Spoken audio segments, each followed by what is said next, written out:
पानी के काम में मेरी 2 दिन में 2 PhD कंप्लीट कराई। 2 दिन में 2 PhD?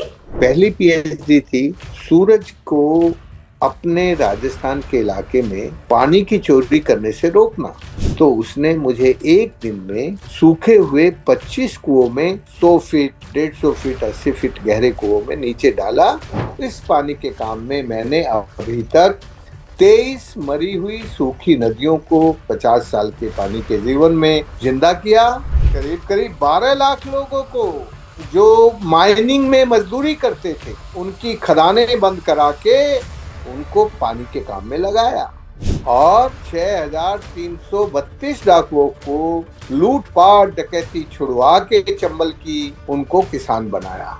डाकू तो दिल्ली बंबई में रहते हैं, चंबल में तो बेचारे लाचार बेकार बीमार होकर बंदूकें उठाते हैं। ये तो मजबूर थे जब इनके पास पानी नहीं था, तो ये खेती नहीं कर सकते थे, पशुपालन नहीं कर सकते थे, कुछ नहीं था इनके पास। इनकी जो बंदूकें थी वो मैंने नहीं छुड़वाई, वो पानी ने छुड़वाई।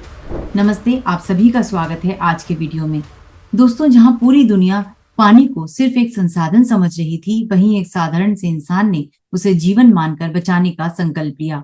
जल संकट के इस दौर में आज हम उस व्यक्ति से बात करेंगे जिन्होंने ये साबित कर दिया कि अगर इरादे मजबूत हों तो सूखी नदियां भी फिर से बह सकती हैं और मृत जल स्रोत भी पुनः जीवित हो सकते हैं। जी हाँ, आज हमारे साथ हैं वह व्यक्ति जिन्होंने सूखी नदियों में फिर से जान डाल दी, भारत के Waterman doctor Rajendra Singh ji. Sir, आपका बहुत बहुत स्वागत है हमारे चैनल पर। धन्यवाद, धन्यवाद। सर, वैसे तो आपको किसी परिचय की जरूरत नहीं, क्योंकि आप वाटरमैन ऑफ इंडिया के नाम से जाने जाते हैं और आपको मैंने लगभग 2004 में या 5 में, जब मेरी प्रोफेशनल जर्नी शुरू हुई थी, मैं एक न्यूज चैनल में जॉब करना मैंने शुरू किया था, मैं तब से आपको देख रही थी। और बहुत सारी डॉक्यूमेंट्रीज में जो मैं जिसके साथ एसोसिएट हुई, उसमें आपके बारे में बहुत काम हुआ। तो आपको हमेशा मैंने स्क्रीन पर देखा। आज आपके साथ स्क्रीन पर सामने बैठना मेरे लिए गर्व का क्षण है। मैं बहुत आभारी हूं कि आपने मुझे ये मौका दिया है। थैंक यू, धन्यवाद। खूब अच्छा लगा। जी। हम्म। सर, आप एक ऐसे तत्व, हमारे 5 तत्वों में से एक ऐसा तत्व जिसके बिना हम जीवित नहीं रह सकते, जल। जल ही जीवन है और जल है तो कल है, लोग हमेशा कहते भी हैं, लेकिन जल की जो इम्पोर्टेंस है वो शायद लोग भूल गए हैं। और आप हम्म। उसी जल को बचाने का प्रयास अपने बहुत बहुत वर्षों से आप करते आ रहे हैं। तो मैं जानना चाहूंगी कि जीवन में आपके ऐसा क्या घटा, ऐसा वो कौन सा क्षण था जब आपको ऐसा लगा कि आपको अपना पूरा जीवन समर्पित करना चाहिए केवल जल के संरक्षण के लिए। भारतीय अध्यात्म में और भारतीय विज्ञान में इन पंच महाभूतों को ही भगवान माना है। भय से भूमि, गय से गगन, वय से वायु, अ से अग्नि और नय से नीर। भय गे वे न भगवान। ये जो भारतीय आस्था थी प्रकृति के पंच महाभूतों में, उसी आस्था के कारण ये भगवान शब्द अखंड भारत के सभी हिस्सों में बोला जाता है। आ, मैं जब भारत सरकार में था 80 के दशक में, तो मुझे ये समझ में आया कि मैं सरकार में रह के अपने मन और आत्मा का काम नहीं कर सकता। तो मुझे अपने मन और आत्मा को समझना है। तो फिर मैं एक अपने आत्मिक समाधान में जाऊं और ये सरकारी नौकरी छोड़ दूं। और सरकारी नौकरी छोड़ के मैंने अपने लिए ऐसी जगह चुनी जो एक तरह से उजड़ी हुई जगह थी, जहां से जवान लोग लाचार बेकार बीमार होके उजड़ रहे थे क्योंकि पानी नहीं था। और मैं आयुर्वेद का चिकित्सक था और उस इलाके में तब रतौंधी रोग था। तो मैंने सरकारी नौकरी छोड़ के उन लोगों का इलाज करना शुरू किया और वो ठीक हो गए। तब मांगू काका ने मुझे कहा, जब वो ठीक हो गया 6 महीने के इलाज के बाद, बोला भाई राजेंद्र, तेरी दवाई नहीं चाहिए हमें, ना पढ़ाई चाहिए, हमें तो पानी चाहिए। हमारा गांव तो पानी के कारण उजड़ा है। तो मैंने कहा काका, मुझे पानी का काम करना नहीं आता, मैंने पानी की पढ़ाई नहीं पढ़ी। तो बोला, तेने नहीं पढ़ी तो तू ही पानी का काम कर सकता है। जो पढ़ जाते हैं वो बिगड़ जाते हैं, जो पढ़ जाते हैं वो बिगड़ जाते हैं, और वो ऊपर की चीजों के बारे में ज्यादा सोचते हैं। धरती पर जो हमारा जीवन है उसके बारे में उनकी सोच बंद हो जाती है। तो मैंने कहा, मांगू काका फिर मैं कैसे करूं, मुझे तो नहीं आता है काम। तू पढ़ाई और दवाई का काम बंद कर देगा तो मैं तुझे सिखा दूंगा क्या करना कैसे करना। तो मांगू काका ने मुझे पढ़ाई और दवाई का काम बंद करा के पानी के काम में मेरी 2 दिन में 2 PhD कंप्लीट कराई। 2 दिन में 2 PhD? कंप्लीट करा दी। अरे बाबा। वो शिक्षा में नहीं हो सकती। जी जी। शिक्षा में पीएचडी करने के लिए 19 साल लगते हैं, 16 साल पोस्ट ग्रेजुएशन और 3 साल थीसिस पीएचडी। वो किस चीज में थी? वो विद्या में थी। तो उसने मुझे पानी की विद्या में 2 दिन में 2 पीएचडी कराई। पहली पीएचडी थी सूरज को अपने राजस्थान के इलाके में पानी की चोरी करने से रोकना।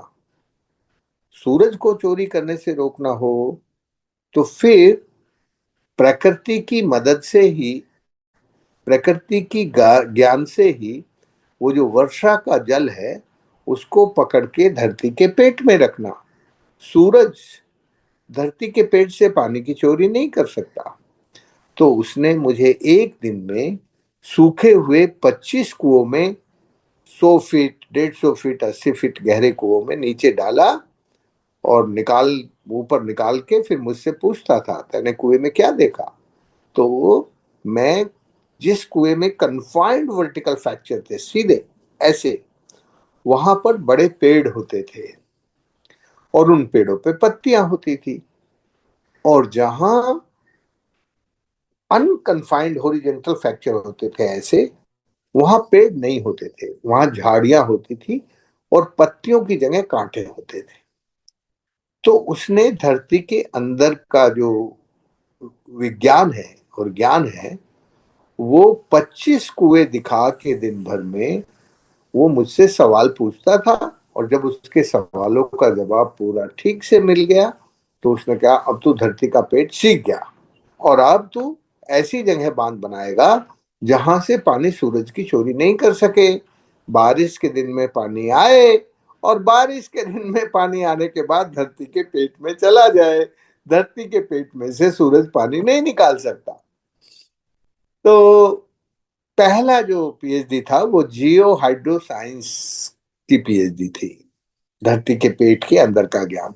फिर जो दूसरी पीएचडी थी, दूसरे दिन वो जहां से नदी शुरू होती थी ऊपर वहां ले गया और 10-15 लोग लुगाई सब साथ थे, बूढ़े, जवान तो था नहीं कोई उस जमाने में गांव में। तो उसने मुझे 5 बातें दिन भर में सिखा दी, 17 किलोमीटर चल के। पहले तो आपको बांध की साइट कैसे सेलेक्ट करनी जिससे पानी धरती में जाए और बह के मिट्टी का कटाव ना करे। तो जहां पर स्टीप स्लोप होते थे उसने कहा वहां कॉन्वेक्स डिजाइन का डैम बनाओ, उल्टा बांध। जहां जेंटिल स्लोप था वहां का सीधा बांध बनाओ, और जहां नेचुरल डिप्रेशन था वहां कॉनकेव डिजाइन का डैम बनाओ।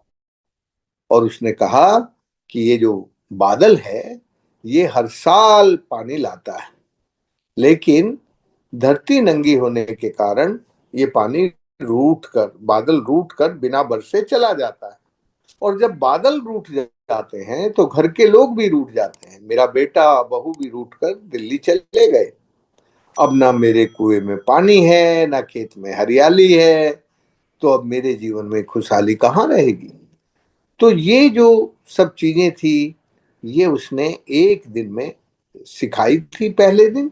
और दूसरे दिन साइट सिलेक्शन और साइट बनाने के लिए जो लोकल मटेरियल यूज करना है वो सब कैसे, कहाँ से आपको यूज करना है। और तीसरा, पानी के लिए जो झगड़े होते हैं उन झगड़ों को मिटाना है। और चौथा, ये जो पानी का काम है ये प्रकृति का काम है, ये पुण्य का काम है, इससे लाभ कमाने का मत सोचना। और पांचवा, पानी समुद्र का भी होता है, नदी का भी होता है, पेड़ पौधों का, चींटी का, हाथी का, इंसान का, सबका बराबर है। इसलिए इस पर किसी एक का कब्जा ना हो, ऐसे काम के लिए तुझे खड़ा होना है हमेशा। तो ये 5 चीजें उसने मुझे दिन भर 17 किलोमीटर साथ पैदल चलते हुए सिखा दी। तो ये 2 पीएचडी हुई। दूसरी जो पीएचडी थी वो नेचुरल इंजीनियरिंग में थी। और ये जो इंजीनियरिंग थी, ये the consciousness equally to nature and the need of human being, मानव की जरूरत और प्रकृति की संवेदना, उन दोनों को समझकर प्रकृति के लिए, पानी के लिए काम करना, ये काम उन्होंने मुझे सिखाया। और मुझे ये सिखाया कि पानी व्यापार की वस्तु नहीं है, ये तो हमारी आध्यात्मिक जीवनीय शक्ति है, प्राण शक्ति है। इसके बिना हम जीवित नहीं रह सकते। तो ये जो इमोशनल इंटेलिजेंस थी, ये जो आज की एडवांस इंटेलिजेंस है, इस इंटेलिजेंस से भी ज्यादा डीप इमोशनल इंटेलिजेंस उसने मुझे दूसरे दिन सिखा दी।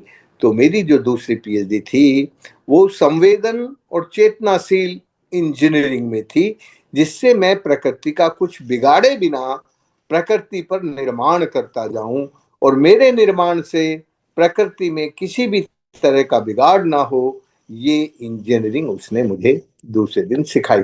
तो मेरी दूसरी पीएचडी इंजीनियरिंग में हुई। तो 2 दिन में 2 पीएचडी करने के बाद मैं पानी के काम में लग गया।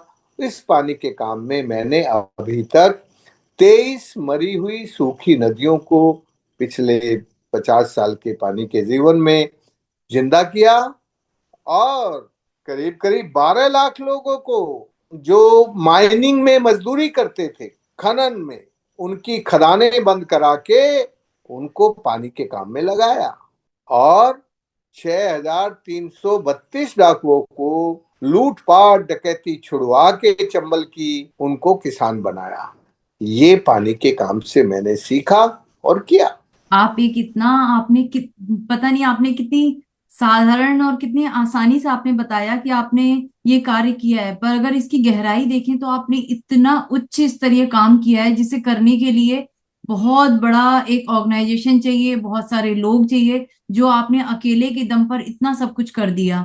और सबसे महत्वपूर्ण बात कि जो आपने कहा कि हर साल बादल आते थे और रूट कर चले जाते थे, क्योंकि धरती को उस पानी को समाने की अब उनके अंदर क्षमता धरती के अंदर शायद नहीं थी, वो क्षमता आपने उस धरती माँ के अंदर विकसित की। और एक साधारण सा गांव का व्यक्ति आपको इतना सब कुछ सिखा गया, जो आज पीएचडी करने वाला इंसान बहुत वर्षों की रिसर्च के बाद समझता है। तो हम कहीं ना कहीं हमें ये समझना चाहिए कि हमारे भारत का जो इतिहास रहा है या हमारे जो पूर्वज थे, वो इस पढ़ाई के बहुत ऊपर थे, और आज की पढ़ाई जो है उसको कहीं भी बैलेंस नहीं कर पाएगी। इतना सब कुछ जो आपने 2 दिन में सीखा वो आप कई वर्षों में सीख पाते अगर आप किताबी पढ़ाई पढ़ते तो। सर आपसे आगे जानना चाहूंगी कि जैसे गवर्नमेंट की नौकरी थी, आपने बताई कि आपने गवर्नमेंट की नौकरी छोड़ दी क्योंकि आपको अंदर से कहीं ना कहीं एक आपकी इनर कॉलिंग थी कि आपको इन गांव वासियों के लिए कुछ करना है, प्रकृति के लिए कुछ करना है। तो ऐसे में आपने ये नहीं सोचा कि मेरी जीविका का भी तो एक साधन होना चाहिए, कहीं से तो सोर्स ऑफ इनकम आनी चाहिए, अदरवाइज परिवार कभी भरण पोषण की जिम्मेदारी होती है, बहुत सारी हमारी रिस्पॉन्सिबिलिटीज होती है फैमिली को लेकर, वो फिर आपने कैसे मैनेज की सब कुछ? देखो, इस प्रकृति की जो शक्ति है, प्रकृति में जब आपका साध्य, एम बहुत क्लियर होता है, तो प्रकृति को साध्य, उसके साथ रहकर प्रकृति के साथ अपने साध्य की साधना, और साधना से सिद्धि जब मिलती है, जब आप प्रकृति पर पूरा भरोसा रखते हैं। प्रकृति जिसे पैदा करती है उसके पोषण का इंतजाम उसकी श्रम निष्ठा में बना देती है। मुझे अपने जीवन में कभी भी आज तक, अभी मेरे सामाजिक जीवन का 51वां साल चल रहा है, हाँ, और मेरे जीवन के 70 साल पूरे हुए।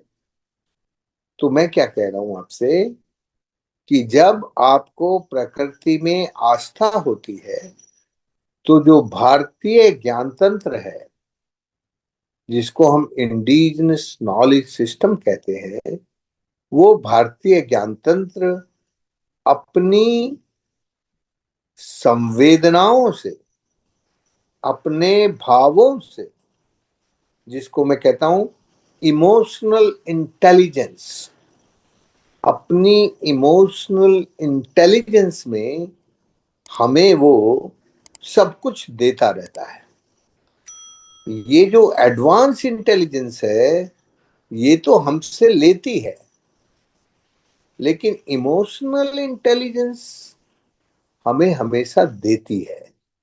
तो ये जो प्रकृति के साथ हमारे इमोशनल रिश्ते हैं वो हमें समझ देते हैं, शक्ति देते हैं और हमें श्रमनिष्ठ बनाकर मजबूत करते हैं। इसलिए मुझे अपने जीवन में कभी ये सोचने के लिए, कभी इस बात के लिए चिंतित होने के लिए कोई क्षण नहीं आया। मुझे कोई क्षण याद नहीं है अपने जीवन का जब मुझे इस बात की चिंता हो कि मेरा जीवन कैसे चलेगा। जब मैंने छोड़ा तब भी मैं उसी उत्साह में था छोड़ने के, और आज मैं उससे 100 गुना ज्यादा उत्साह में हूं, क्योंकि अब जो 50 सालों में जमीनी हकीकत को समझ सका, उस जमीनी हकीकत ने मुझे प्रौढ़ और परिपक्व बनाने में मदद की, और मेरी जो परिपक्वता है वो प्रकृति के साथ है, प्रकृति में है। तो प्राकृतिक परिपक्वता जीवन की जटिलताओं को खत्म करती है और जीवन में सरलता, सहजता लेकर आती है।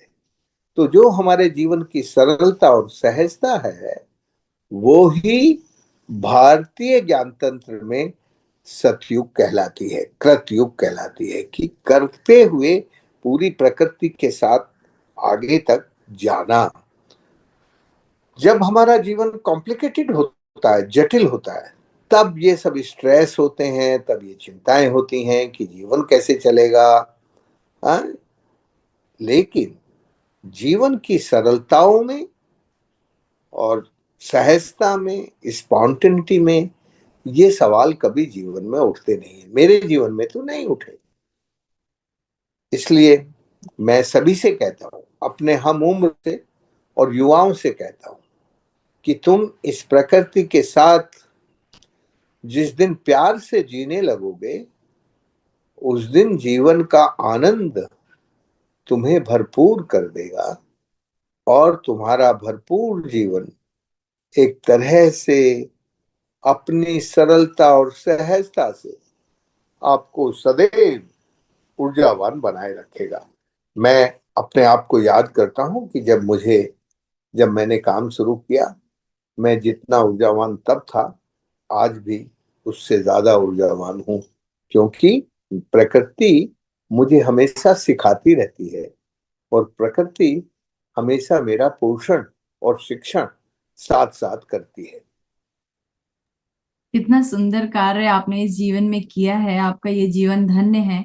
और सबसे अच्छी चीज मुझे आपके बारे में, जो शुरू से ही जब मैं आपको जान जान गई थी 2004-5 में, तब से मुझे जो चीज सबसे ज्यादा अट्रैक्ट करती थी वो ये था कि आप जमीनी स्तर से कितने जुड़े हुए हैं और आप माँ से जुड़े हैं, यानी माँ प्रकृति से जुड़े हैं। क्योंकि ये जो 5 तत्व हैं, ये माँ का सबसे सुंदर गहना है, जिसमें से एक गहने को आपने बिल्कुल अच्छे से संवारा और आज तक संवार भी रहे हैं। इसीलिए, क्योंकि मैं खुद उस माँ प्रकृति की एक ऐसी बेटी हूँ जिसको अपनी माँ से बहुत प्रेम है और उसके साथ हमेशा जुड़ना चाहती है। इसीलिए कहीं ना कहीं मेरे जीवन का भी एक लक्ष्य है कि मैं माँ प्रकृति की गोद में रहूं और बिल्कुल इस शहरी वातावरण से दूर उसी परिवेश, उसी तरीके से रहूं जैसे आपने अपना जीवन जिया है। समाज को भी कुछ देना है अपने जीवन में, और इस माँ प्रकृति के लिए भी हमें कुछ करना है। तो आपने एक बात बताई सर कि आपने चंबल के डाकुओं को किसान बनाया।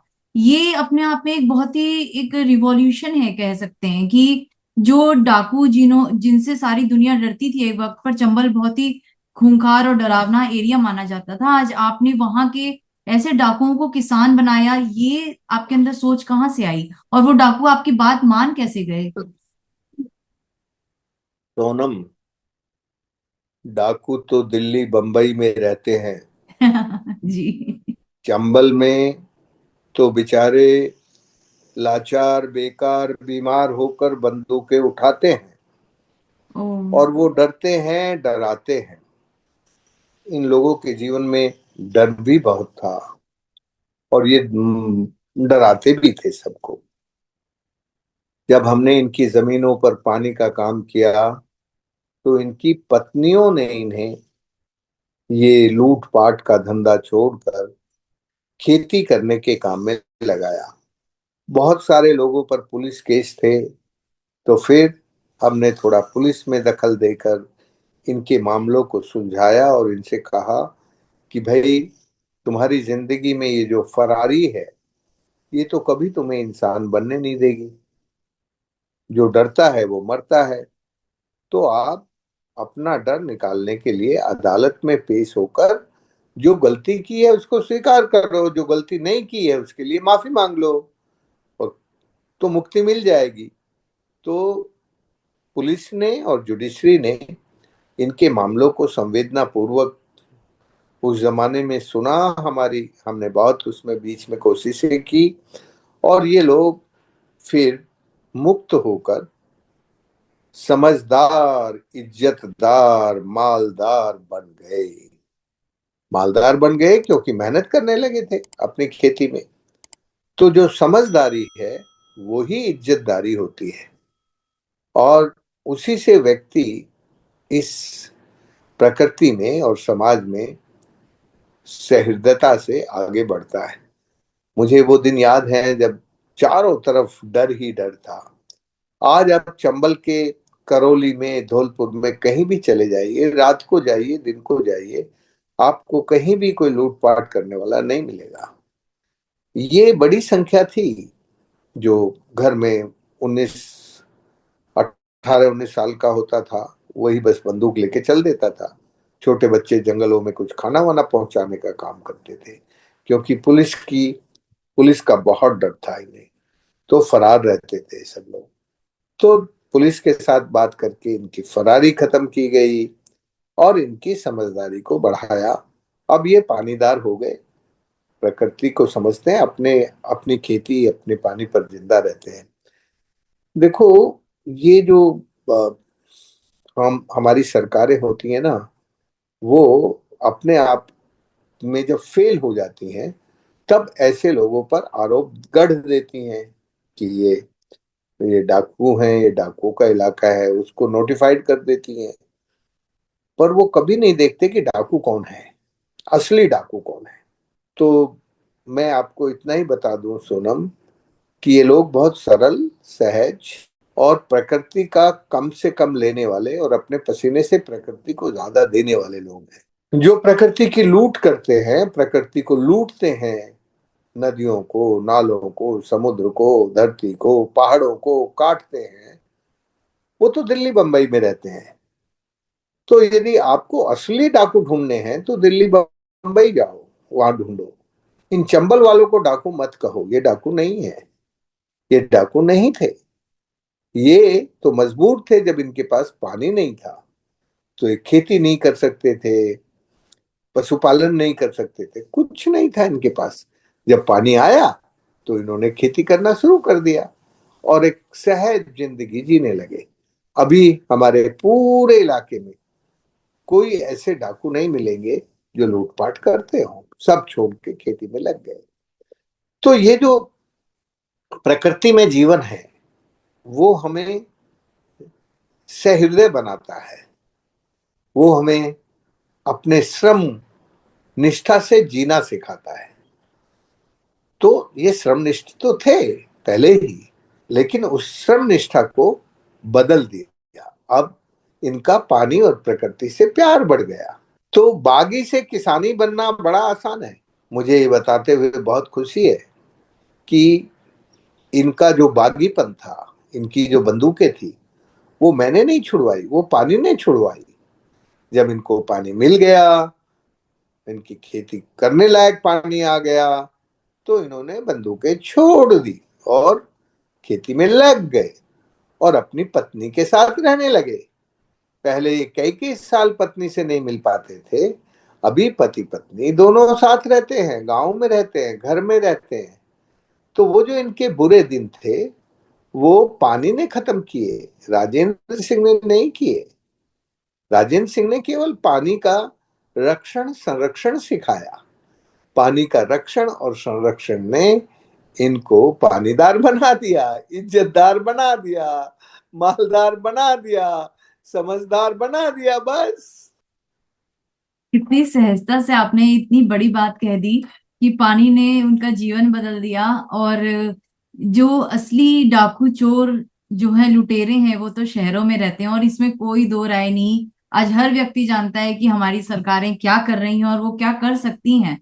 आपने जिस लेवल का काम किया, आपने अकेले के दम पर इतना सब कुछ कर डाला। अगर मुझे दुखद ये लगता है कि हम भारत जैसे देश में रहते हैं, लेकिन सरकारें आज पहली जैसी नहीं रही और सरकारों में वो बात नहीं रही कि वो आप जैसे लोगों को सर का ताज बनाकर रखे और आप जैसे और भी लोगों को लेकर आए, एक पूरा समाज आप जैसे लोगों से भरे। तो आज हमारा भारत कहाँ से कहाँ होता। पानी और ये जो नदियां हमारी सारी सूख कर नाले बन चुके हैं, गंदे नाले, आज वो दुर्दशा नहीं होती ये गंगा और यमुना की जो आज हो चुकी है। सबसे ज्यादा दुख की बात यही है कि जो करने में सक्षम थे उन्होंने ये कार्य कभी किया ही नहीं, और जो कर रहे हैं उन्हें कभी सपोर्ट दिया ही नहीं। अगर सपोर्ट मिलता तो शायद आज हम कहाँ से कहाँ पहुंच गए होते। जो टॉप के देशों में, जो दूसरे, जो हमारे बाहर के देश हैं, शायद भारत सबसे ऊपर आज होता, क्योंकि भारत के पास ऐसा ज्ञान है, ऐसा विज्ञान है, ऐसे लोग थे। लेकिन कभी उन लोगों की महत्व ही नहीं समझा गया, कभी उन्हें सपोर्ट ही नहीं किया गया। बहुत सुंदर आपने बात बोली कि केवल एक जल ने परिवार को जोड़ दिया, इंसान को वापस इंसान बना दिया। जिन्होंने हाथों में बंदूकें तान ली थी कभी, आज उनके हाथ खेतों को सींचते हैं और खेतों में कितनी सुंदर अनाज को उगाते हैं जिससे हमारा पेट भरता है शहरों में रहने वालों का। बहुत सुंदर कार्य किया आपने। मतलब मेरे पास शब्द शायद कम है। आपने जो किया, अगर मेरे मेरे पास कुछ भी होती, क्षमता होती, तो मैं आप जैसे लोगों को, तो मतलब चरण छूकर आप जैसे लोगों से सीख कर मैं भी ये सिखाने लायक बन जाऊं। मुझे बस मैं इतना ही चाहती हूँ। थैंक यू, धन्यवाद, अच्छा लगा।